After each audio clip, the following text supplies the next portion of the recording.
ታል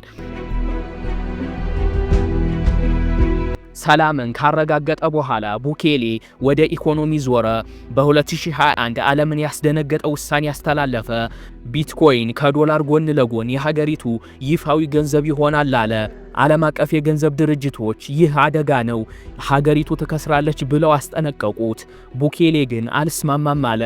ከእሳተ ገሞራ በሚገኘው ኃይል ቢትኮይንን የሚያመርት ማዕከል ገነባ። ቢትኮይን ሲቲ የተባለ ከቀረጥ ነፃ የሆነ ከተማ ለመገንባት አቀደ።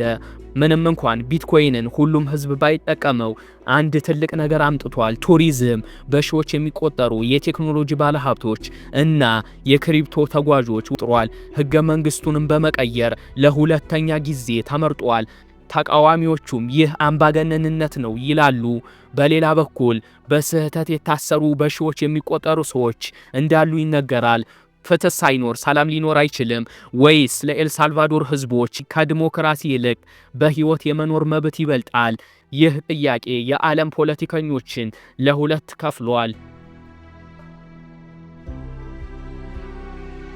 ኤልሳልቫዶር ዛሬ ሌላ ሀገር ሆናለች። ከወንጀል ወደ ቴክኖሎጂ፣ ከፍርሃት ወደ ኩራት ተሸጋግራለች። የዚህ ትንሽ ሀገር ጉዞ የሚያስተምረን ነገር ቢኖር ጠንካራና አንዳንዴም ጨካኝ ውሳኔዎች የአንድ ሀገርን አቅጣጫ በአንድ ጊዜ ውስጥ ሊቀይር እንደሚችል ነው። የቡኬሌ መንገድ ለሌሎች ሀገራትም አርአያ እየሆነ ነው። ከኢኳዶር እስከ ሆንዱራስ ያሉ መሪዎች የቡኬሌ ሞዴልነት ለመከተል እየሞከሩ ነው። ኤልሳልቫዶር የቀድሞዋ ገሃነም፣ የዛሬዋ ገነት፣ የዛሬዋ የቢትኮይን ተስፋ ሆናለች። የዛሬ ቪዲዮአችንን እዚህ ላይ እናጠናቀቃለን። ለዚህ ቻናል አዲስ ከሆናችሁ ሰብስክራይብ በማድረግ ቤተሰብ ይሁኑ።